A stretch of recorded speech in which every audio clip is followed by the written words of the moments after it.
Nous avons le plaisir de recevoir Annie Dupéret. Merci à vous d'être avec nous. Bonjour, merci à vous de m'inviter. Avec plaisir. Vous êtes comédienne, bien connue, un peu partout dans le monde d'ailleurs, autrice, photographe. Et vous serez le 5 juillet au festival de la correspondance de Grignan en Provence pour y lire, avec Christiane Coendi, les échanges entre Colette et la comédienne Marguerite Moreno. Voilà.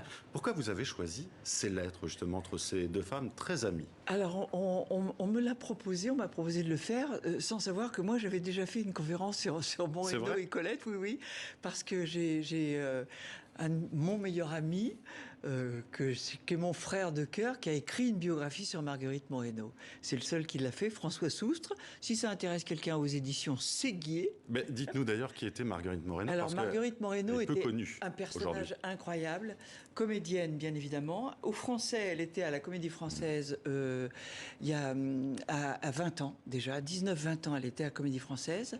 Elle a, pendant la guerre, été infirmière-chef d'un hôpital militaire. Hein? C'est pas rien. Elle a été agent secret pour Clémenceau, pour tenter de convaincre l'Espagne de vivre avec nous, parce qu'elle avait des origines espagnoles. Et puis elle a eu une carrière absolument démente, sans être une star. Et la dernière chose qui a été sa consécration totale à presque 70 ans, c'est rare. Oui. Le triomphe de sa vie a été La Folle de Chaillot. Oui. Voilà. Que Giraudoux avait écrit pour elle. C'est donc un personnage assez incroyable qui a joué aussi avec Sarah Bernhardt, je crois. 53 ans d'amitié avec Colette, une amitié de femmes parallèles comme ça il y a des choses dans leur vie qui sont absolument incroyables. Par exemple, toutes les deux, à 55 ans passés, ont rencontré un homme de 30 ans de moins qu'elle qui les a suivis jusqu'à la fin de leur vie. C'est quand même extraordinaire. Oui. Alors, ce moment de lecture, il est intitulé « Dialogue de joyeuses ogresses ». Alors, de quel type d'ogresse parle-t-on ici? De mangeuses de vie? De mangeuses de vie, oui, certainement. Ouais. Des femmes qui aimaient le travail, qui n'ont pas arrêté, en fait, d'être actives, d'être gourmandes, d'être comme ça, qui appréciaient l'art, qui étaient des esprits libres. Voilà. Et justement, qu'est-ce qui vous plaît, là, dans la correspondance, dans ces lettres? Est-ce que c'est une liberté, une écriture aussi plus relâchée? Alors, elles sont jamais relâchées, ces femmes-là. Non. Toujours très précis. Sauf quand elles parlent de leur métier et de la fatigue et tout ça. Là, elles se laissent un peu aller. Moreno a une lettre sur le cinéma à mourir de rire, où elle dit dire qu'il y a des gens qui aiment ça. Le cinéma stérilise. Et Colette se plaint de l'écriture aussi. Elle dit c'est un boulot si ardu, si ingrat, qui use une griffe sur le papier. C'est beau, ça. Il y a des beaux... Qu'est-ce qui vous a plu, vous, justement, alors? C'est parce que ce sont des femmes qui sont effectivement ce qu'il faut tâcher d'être et de rester, des esprits libres. Voilà. C'est important aujourd'hui. Hein. Voilà, bien sûr. Se faire une opinion. On voit ce qui se passe notamment aux États-Unis. Voilà, par exemple. Voilà, on en parlait tout à l'heure dans notre journée. Hein. Oui. Annie Dupéret, vous serez aussi au théâtre à la rentrée, au théâtre de Passy à Paris, et vous serez dans la pièce Mes chers enfants de Jean Marbeuf.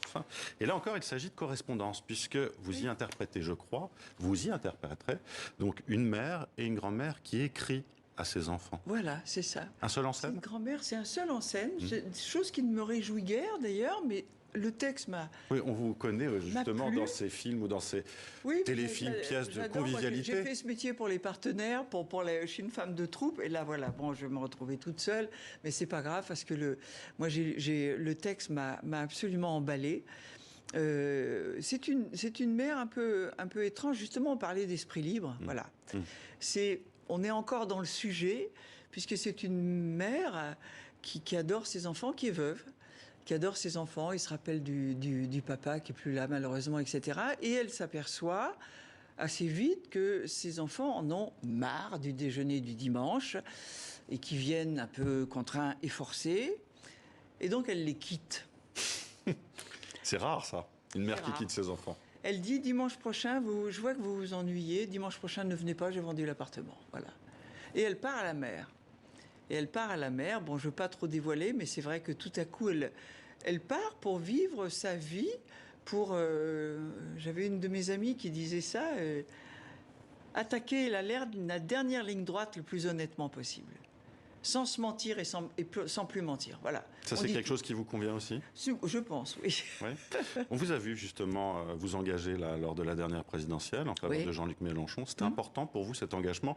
Vous qui êtes aussi, vous défendez depuis très longtemps les questions environnementales. Hein. Oui, tout à fait, tout à fait. Oui, oui. Puis la liberté, comme par exemple, je ne le cache pas, j'ai été tout à fait contre ce pass, non pas contre la vaccination, entendons-nous bien.